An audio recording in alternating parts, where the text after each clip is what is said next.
welcome to our Veterans Day virtual celebration. Like so many things this year, this too has to be virtual. We so wish we could celebrate with one another in person. However, this is the best we can do at this time. It's way too important an event not to be able to celebrate how grateful we are to all of those who have served in our armed forces and those who are still serving to this day. We are appreciative of every one of them and truly want to take a moment to celebrate all they've done for us and for our freedom. We will be having a number of people doing different things this day. Because it is virtual, it's going to be a little different than we've done in the past. We will have some people reading letters of veterans that have been written over the years, which should be very interesting. But we want to thank you very much for tuning in. Know we appreciate all of our veterans, no matter what branch of the service that they have served. And we thank all of you for your service. Thank you very much.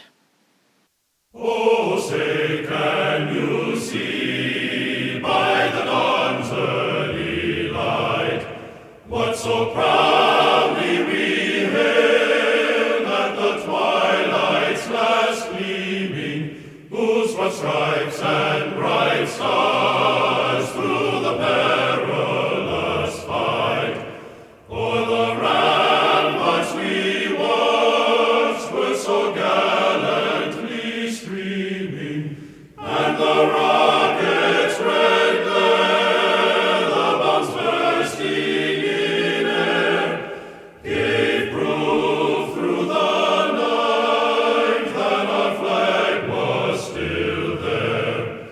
Oh, say does that star-spangled banner yet wave o'er the land of the free and the home of the brave?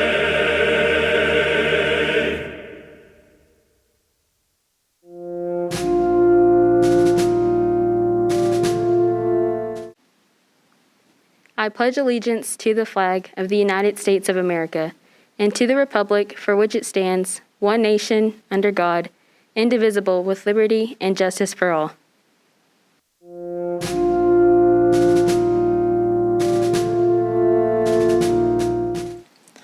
August 27th, 1952. Dear Mom and Dad, I'm sure you are getting my telegrams by now and also the one from the War Department. I'm not going to try and tell you how happy I am to be a free man again. You probably have a good idea anyways. I'm doing all the good being treated like a king, and here everyone at home is doing okay. I haven't seen Dick as of yet, but the Red Sea is trying and getting in contact with him. Although, I did get a letter from Bob and wife the day I was freed, and he said he thought Dick was coming home. I also got a letter from Donnie the same day. Sure, I'm glad to hear from them. I haven't heard from you in 2 months now, so when you get this, how about dropping me a line? My mail won't be held by a bunch of monkeys anymore. We're going to set sail tomorrow, and I think can take 18 days to get to Frisco, so I will be home as soon as possible. Put little Pat in a big one, okay? I wrote Skeet and Grandma tonight to let them know I'd be by to see them. Tell all I said hello and to write. That is, if they have been writing at all. Can't think of anything else to say for now, so hold everything down till I get there. God bless you all. Your loving son, Carl. Italy, April 4th, 1944. Glamorous. We listened to snatches of Bob Hope's program tonight amid static and CW signals, but we can only catch the last at the end of his jokes. After the fruitless search for lime to mix up whitewash for application to the walls and ceilings of our CPN dwelling, we obtained some camouflage paint from the engineers. It was supposed to be at least a near white shade, but upon use, the color has proved to be a lustrous sickly green color, somewhat like the shade of my fatigues after a year or so of laundering. We worked on the ceiling of one small room, and if we were unable to find a near white, we had to paint the whole room interior a sickly green. For any solid color will improve the present dirty brown streaked whitewash walls and smoke blackened ceiling. The weather is tantalizingly warm. Green oats are in the fields. Fruit trees are blossoming. Flies are becoming annoyingly thick. But I am keeping my head and still wear my long-handled underwear. If I were not married to you, I would have no further sign of spring's arrival. For my fancy would turn to thoughts of love, I assume I am yet a young man. However, things being as they are, I can see no change in my thoughts. All year round, I have some gosh-awfulest thoughts of love with you. Some of these young jokers think that they have something when each spring they turn to their fancies. They aren't in a class with old veterans like myself, whose fancy remains unchanged season in and season out. Boy, I concentrate. Foster and I went touring around the countryside this afternoon, visiting various organizations and arranging certain businesses with them. I talked a short while with Neil Harris tonight. He is acting as a liaison officer. In the morning, Tucker and I are taking Wells to rest camp. Then we plan to see Irving Berlin's original stage show, This is the Army. Again today, I received no mail, so I reckon I am suffering for those days I received several letters. By the way, have you heard from my faithful dog, Hoot? No one has mentioned him in some time now, and they shouldn't forget him like that. Say, what are your vacation plans? Just where will you be? I'm about to purchase 2 similar monstrosities, which are intended to hang on the wall, I suppose, but in their natural realm, I imagine, is upstairs gathering dust in the attic. Notwithstanding and wherefore, I plan to mail them to you. To know your probable address 2 months hence will be helpful. Am I being too audacious in demanding for the second time or so that you submit form of financial report complete with insurance premiums, cash in hand, bond, income tax, etc.? Or do I have to cut off your allotment? Pardon me while I swat some flies. I had to add this page to tell you how pretty you are. Women appreciate little things like that. I certainly will never tire you so, but oh, darling, how I wish it wasn't necessary to write them tender thoughts. I like to receive my rewards for my little compliments promptly and directly in the flesh. I want to hold you a little closer, a little longer. I want to soak up some of this charm you toss about. I love you, sweetheart, for everything and more than everything in this world. Jimmy. October 1st, 1942. Dear Dad and Mother, enclosed you will find an important piece of paper, so take good care of it. And don't expect to hear from me for a few days. When you get that little card with my address, please write me and tell me all the news. I checked out $50 from my account at Fort Sam, so there will be $228 there now and more each month, so you can use it as you want to. And I take it as a personal favor if you would let Gail use it for school expenses. Write to me whenever you get the address, and don't expect to hear from me for some time. By the way, I'm doing fine and having a wonderful time, also very busy. Your son, Ben Collier. July 17th, San Diego. Hello, beautiful. I am still in the Navy, and it does keep me pretty busy with marching, washing, classes, firefighting, rolling clothes, livestock, etc. Honey, it sure surprised me that Billy Sheed is going with Gert Nancy again. I thought that was a dead love. She must have salvaged it. I'm not surprised at that goofy Jagosis. He would do anything. I feel like going AWOL so I can see the rodeo. The physical strain in boot camp is not good, and it's okay. I can take it in my stride. It just gets so tiresome. Another thing is being the lowest form of the Navy, an AS. I went on a 6-hour breather last night. Well, slender tender. I guess you and Royce will still have a good time at the rodeo. I wish to heck I could see it this year. Well, good looking. I've got to square my seabed. Lovingly yours, Arthur Roberts. February 2nd, 1942. Dear Gail, how are you? Are you in school? Write and tell me all about it. I'll send you some money. Did Mother ever find out about those money orders I asked her to check on? Were they all okay? I guess you got my telegram? The money I promised to send last Tuesday from California, I did not send. I don't know how much or when I'll get my travel pay from California. It's very good to be back in Texas. I wanted to come home but did not have time. But I can arrange to see you before long, I think. If not, I'll send some money and you all can come down here and see me some weekend. Right as soon as you get this. Love, your brother. March 8th, 1954. It will be a lonely summer, darling, without you.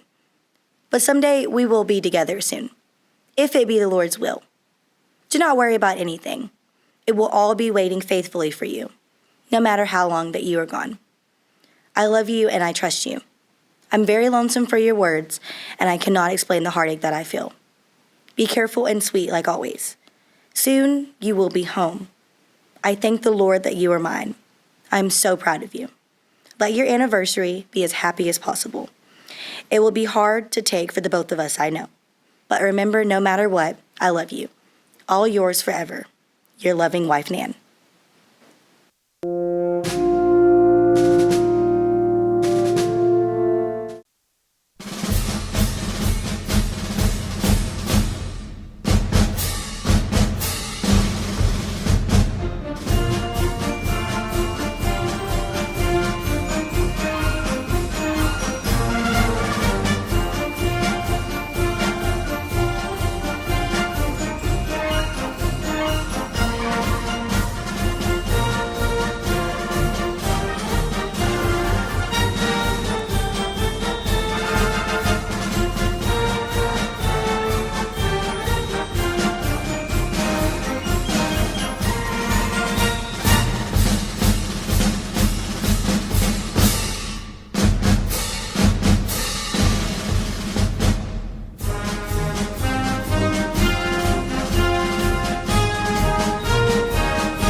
As with everything else in 2020, we had to adjust how we observe Veterans Day.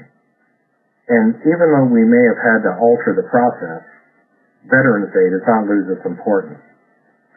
Our veterans and active members of our armed forces have had to deal with altered lives for over 2 centuries, protecting our nation and sacrificing aspects of their lives we take for granted. From the forests and landscapes of Europe, the beaches of the Pacific, the jungles of Southeast Asia, and the harsh conditions of the Middle East, and everywhere in between, our armed forces have served, are serving, and will continue to serve. On behalf of everyone here at Western Texas College, we thank you for taking the time to be part of our Veterans Day ceremony. Next time you see a veteran, make sure to say thank you for their service.